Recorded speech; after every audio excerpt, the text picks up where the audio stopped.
Assalamualaikum warahmatullahi wabarakatuh. Perkenalkan, nama saya Muhammad Bagus Ramadan dengan NPM 2451040305 dari kelas MBSH.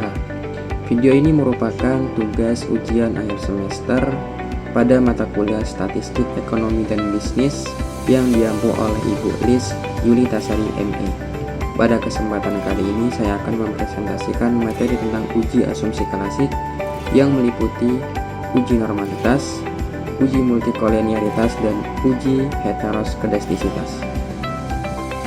Oke, pada kesempatan kali ini saya akan menjelaskan mengenai uji asumsi klasik variabel moderasi. Sebelumnya kita harus paham dulu konsep dasarnya. Jadi, uji asumsi klasik merupakan uji prasyarat dalam analisis regresi. Model regresi yang baik harus lolos dalam pengujian asumsi klasik. Variabel moderasi merupakan variabel yang bertujuan untuk memperkuat atau memperlemah pengaruh variabel independen terhadap variabel dependen. Untuk uji asumsi klasik yang biasa digunakan itu ada 3, yaitu uji normalitas, uji multikolenialitas, dan uji heteroskedastisitas. Untuk dasar pengambilan keputusannya, uji normalitas itu dikatakan normal apabila nilai asim signifikansinya lebih dari 0,5. Begitupun sebaliknya, jika nilai asim signifikansinya kurang dari 0,05, maka terindikasi tidak normal.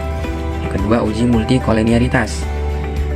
Jika nilai toleransinya lebih dari 0,10 dan VIF-nya kurang dari 10,00, maka tidak terjadi gejala multikolenialitas. Begitupun sebaliknya. Yang ketiga, uji heteroskedastisitas. Pada uji heteroskedastisitas ini saya menggunakan uji Glatzer. Untuk dasar pengambilan keputusannya yaitu jika nilai signifikansinya lebih dari 0,05, maka tidak terjadi gejala heteroskedastisitas. Untuk contoh judul yang saya ambil adalah analisis pengaruh pengetahuan produk dan lokasi terhadap minat menjadi nasabah di bank syariah dengan persepsi generasi milenial sebagai variabel moderating. Oke, langsung ke cara pengujiannya. Sebelumnya saya sudah menyiapkan data untuk sebagai bahan olah pada uji asumsi klasik kali ini.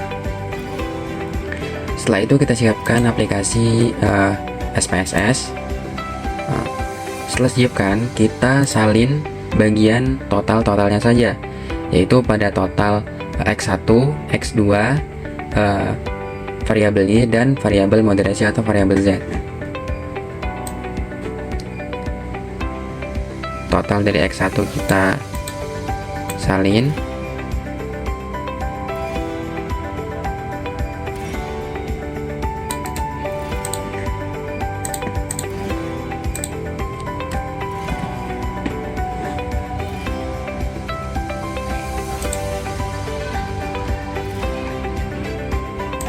Total X2 begitupun sama kita salin.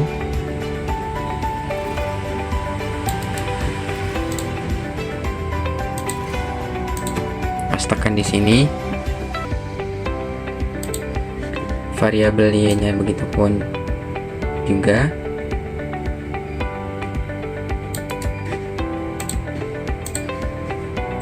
Tekan di sini dan variabel moderasinya atau variabel Z.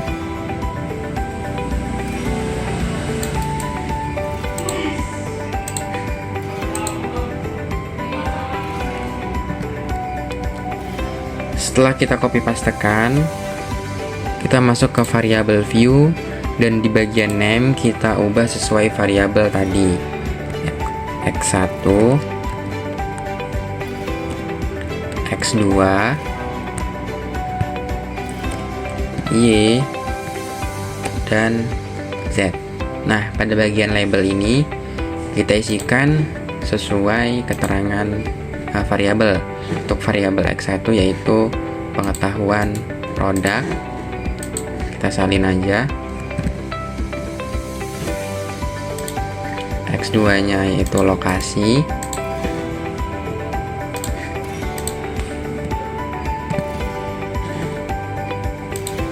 variabel Y-nya yaitu minat menjadi nasabah.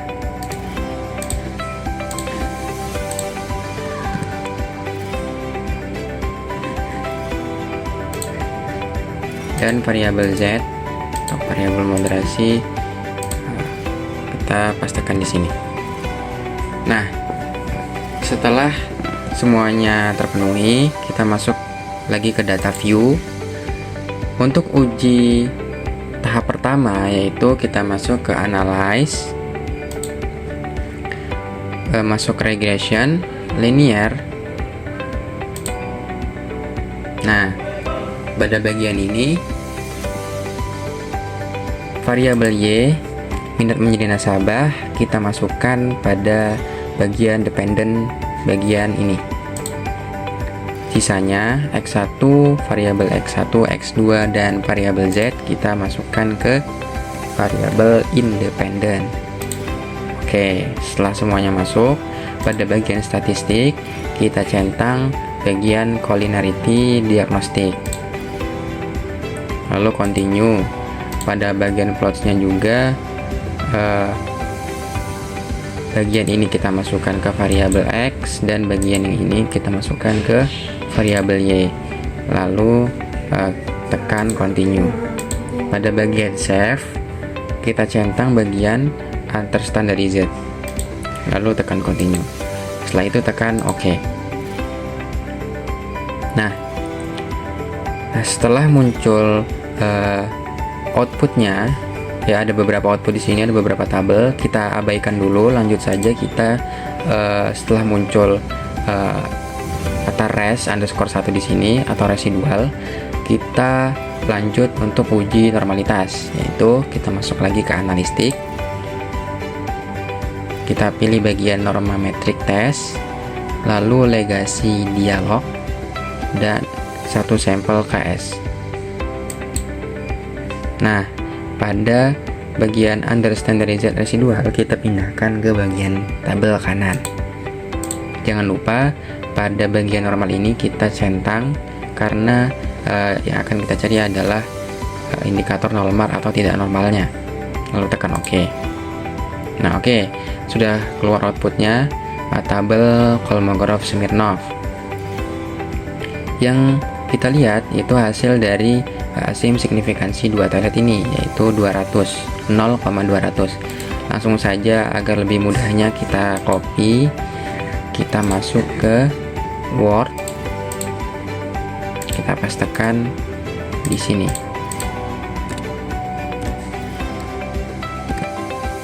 Nah, sebelumnya saya rapikan terlebih dahulu. Sebelum kita interpretasikan, kita lihat dulu dasar pengambilan keputusan untuk uji normalitas.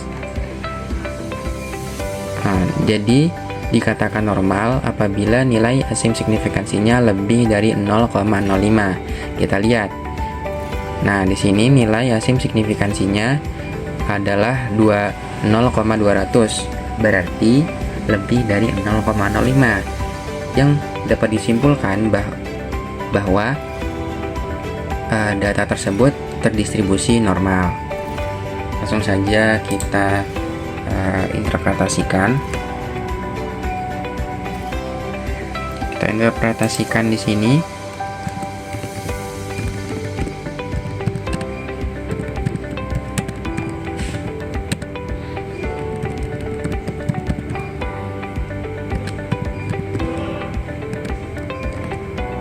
Diketahui bahwa asim signifikansinya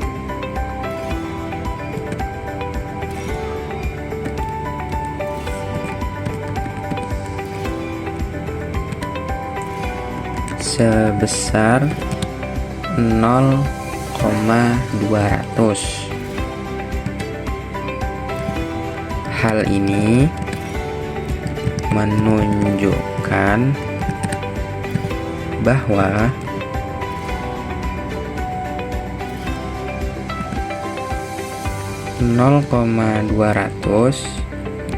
itu lebih besar daripada 0,05. maka dapat disimpulkan bahwa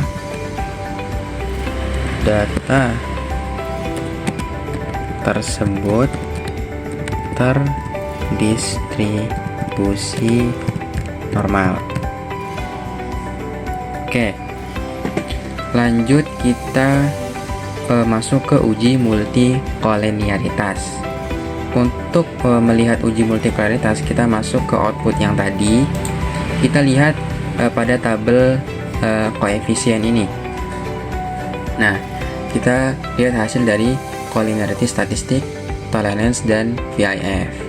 Kita salin saja agar lebih mudah ke Word. Nah,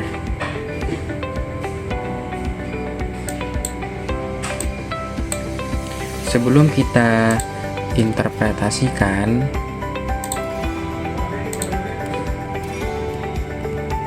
kita lihat dulu dasar pengambilan keputusan dari uji multikolenialitas. Untuk uji multikolenialitas itu dasar pengambilan keputusannya, jika nilai toleransi itu lebih dari 0,10 dan VIF-nya kurang dari 10, maka tidak terjadi gejala multikolenialitas. Kita lihat pada tabel tolerance. Nah, untuk X1 sudah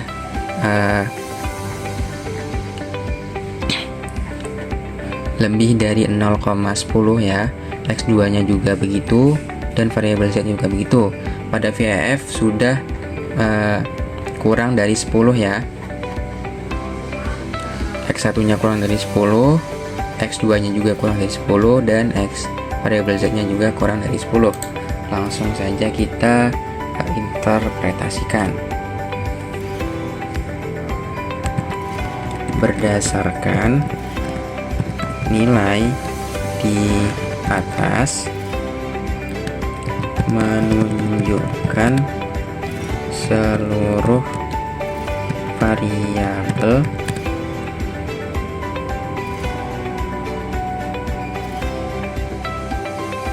memperoleh nilai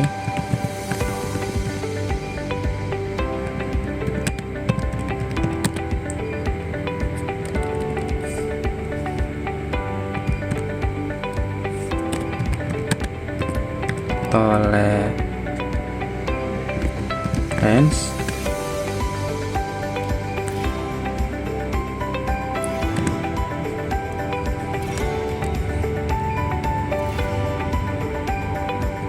lebih besar dari 0,10 dan VIF kurang dari 10.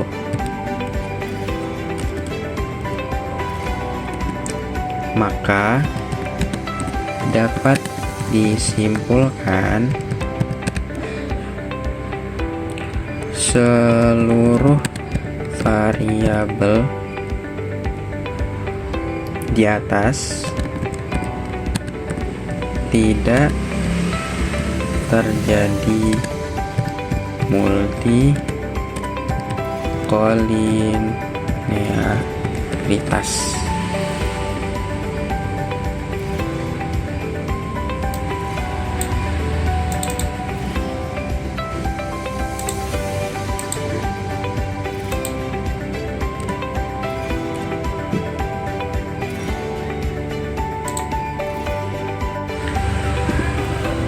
Nah, selanjutnya yaitu uji heteroskedastisitas. Nah, untuk uji heteroskedastisitas ini belum ada tadi di output yang kita olah tadi ya. Nah, jadi teman-teman, untuk uji heteroskedastisitas ini saya menggunakan uji Gletser. Nah, kita lihat di output ini belum ada ya. Jadi kita masuk ke bagian ini. Kita cari dulu, yaitu caranya kita masuk ke transform, compute variable. Nah, pada bagian ini kita isikan abs underscore res. Nah, pada bagian function group kita pilih all, kita pilih ABS, lalu kita pindahkan ke atas. Bagian tanda tanya ini kita isikan under standardized residual. Oke, lalu tekan OK. Nah, menghasilkan apa? Menghasilkan ini, ABS underscore res. Setelah ini muncul, kita lakukan analisis ulang, yaitu kita klik analisis, regression, linear, kita reset ulang. Nah, pada bagian ABS ini kita pindahkan ke bagian dependent, dan variabel X, 1, X2 dan variabel moderasi kita pindahkan ke variabel independent. Untuk yang lainnya tidak usah diubah-ubah lagi, langsung saja tekan OK. Nah, oke, untuk melihatnya kita lihat pada tabel koefisien ini pada bagian signifikansi. Untuk lebih mudahnya langsung saja kita copy dan kita pindahkan ke Word.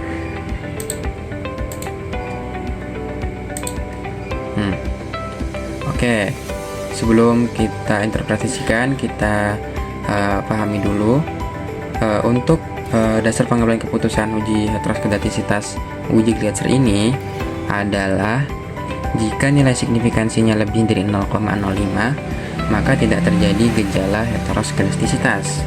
Mari kita lihat sama-sama. Nah, pada bagian signifikansi X1 atau variabel X1 itu lebih dari 0,05 ya. X2 nya juga sama begitu, Z variabel Z nya juga sama begitu. Langsung saja kita interpretasikan berdasarkan hasil di atas menunjukkan seluruh variabel memiliki nilai signifikansi lebih dari 0,05, maka dapat disimpulkan seluruh variabel tersebut tidak terjadi gejala heteroskedastisitas. Oke, kita rapikan sedikit. Nah, bisa kita lihat hasil interpretasinya. Yang pertama, uji normalitas. Jadi berdasarkan tabel di atas diketahui bahwa asim signifikansi 2 Taillat sebesar 0,200. Hal ini menunjukkan bahwa 0,200 itu lebih besar daripada 0,05, maka dapat disimpulkan bahwa data tersebut terdistribusi normal. Yang kedua yaitu uji multikolinearitas. Kita rapikan sedikit. Nah, berdasarkan nilai di atas menunjukkan seluruh variabel memperoleh nilai tolerance itu lebih dari 0,10 dan VIF kurang dari 10, maka dapat disimpulkan seluruh variabel di atas tidak terjadi multikolinearitas. Dan yang ketiga, uji heteroskedastisitas memakai uji Gleitzer.